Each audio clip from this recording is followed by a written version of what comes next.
এখানে মুরগির কলিজা নিচ্ছি, এগুলো রান্না করব, ভুনা করবো। আজকে এটাই রান্না করব।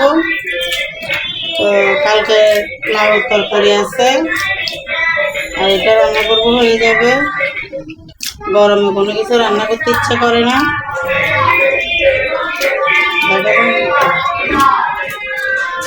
তো আমাদের সাথে থাকেন, আমরা আজকে কি করবো আপনাদের সাথে এটা শেয়ার করবো।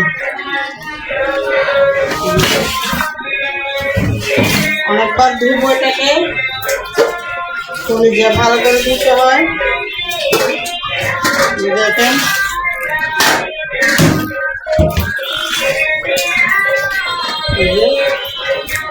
ভালো করে ধুয়ে নিচ্ছি। পানি পড়তেছে।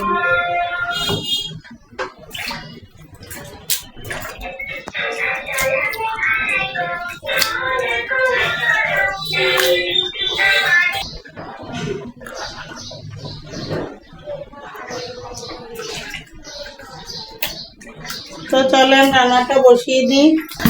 দিতে হবে না,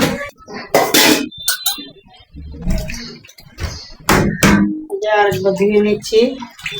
আমার তো মনে হলো যে ময়লা পানি বেরোচ্ছে, এই জন্য আরেকটা ধোয়া দিচ্ছি। তো এই ধুয়ে রান্নাটা বসিয়ে দিব।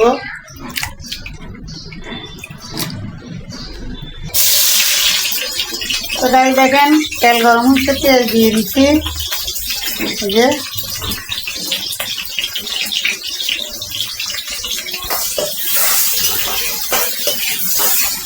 তেল দিয়ে দিলাম।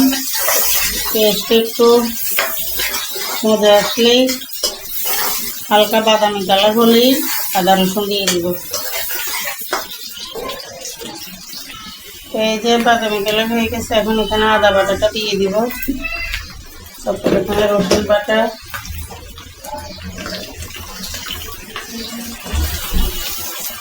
রসুন বাটাটা দিয়ে দিলাম।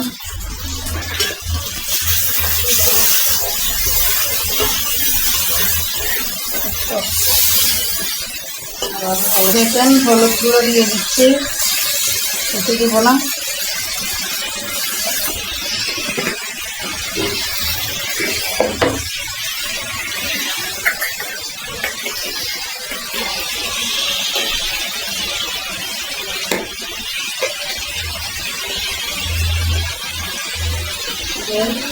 মশলা দিয়ে দিলাম।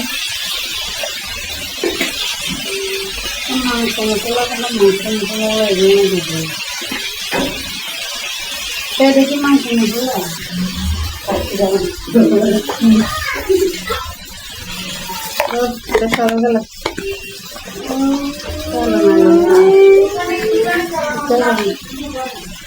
ওখানে মাছের মাংস মশলা দিয়ে দিলাম। এখন লবণ দিয়ে দিচ্ছি মতো।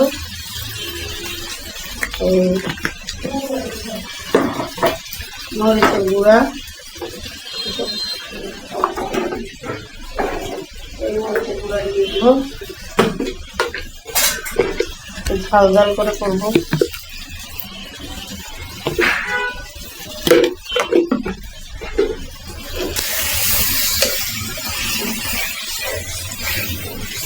এখানে সব মশলা দিয়ে দিচ্ছি, এখন কষিয়ে নিব ভালো করে। একটু পানি দিয়ে দিব।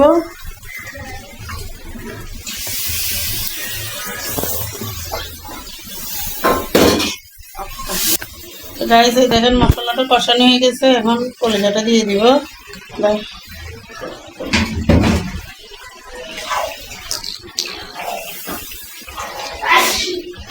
দেখেন কালারটা অনেক সুন্দর আসছে, এখনই তো আরো সুন্দর হবে, দেখতে থাকুন আপনারা।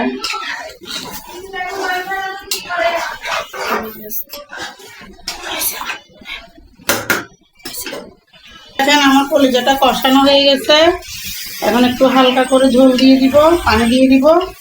এরপর দেখেন হালকা করে পানি দিয়ে দিব। এখানে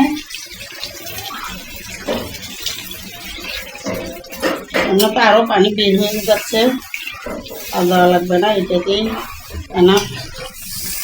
এই যে দেখেন কালারটা কত সুন্দর আর লবণীয় হয়েছে, মাশাআল্লাহ। দেখেন দেখেন আরো সুন্দর হবে যখন ঝোলটা শুকিয়ে যাবে, তখন আরো সুন্দর লাগবে।